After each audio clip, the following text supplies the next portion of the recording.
Given an equation in slope-intercept form, we're going to graph the line. So our first equation is y equals 2/3 x minus 1. I know this is in slope-intercept form, so my slope, my m, is 2/3. Remember, this is rise over run. My y-intercept is a -1 because of the subtraction sign. So our steps are this. First, we need to go to the y-intercept, and we are going to plot the point at a -1 on the coordinate plane.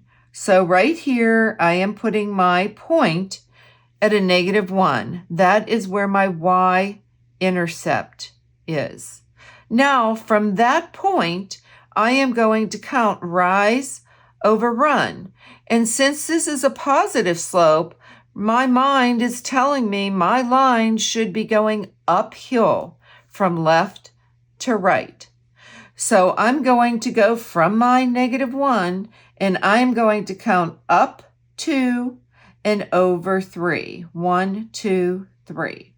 And I'm going to count up 2 and over 1, 2, 3. And usually you put 2 points above it and 2 points below it, so you can draw a straight line without a ruler, if possible.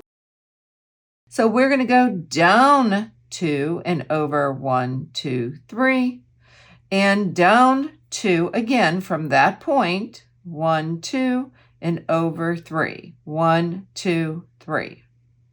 So now I can see from those points that I have, I am able to connect them and draw a pretty straight line without a ruler. That's what the y equals 2/3 x minus 1 equation would look like. For the next equation that I have here, I'm actually going to make this y is equal to a -2x plus 3. So looking at this, I know that my slope is a -2, and remember, every whole number is over 1. So I'm going to write it as a fraction. My y-intercept is at a +3 because it says plus 3. Thinking about this line now, I see my negative sign right here. So my brain is telling me, oh, it's going to end up going downhill. So as I'm putting my points there, I'm going to make sure that when I'm done, it's going the opposite direction of what the positive slope was. So again, we're going to start at the y-intercept, which is at a +3. And we're going to count up 2. And when we go to the left 1, we're going a -1. And so again, I'm looking at it, I'm thinking it's going to end up downhill, but let's do a few more points. It's going to go up 2 and over 1. And now to graph a few below, because we want to be able to graph a straight line, we're going to go down 2 and over 1, and down 2 more and over 1.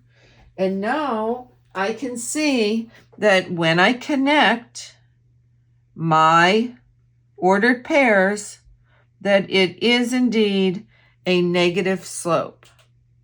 Negative slope is going from left to right, downhill, and a positive slope is going uphill from left to right. If you liked today's video, please add a like and subscribe, and I'll see you again soon.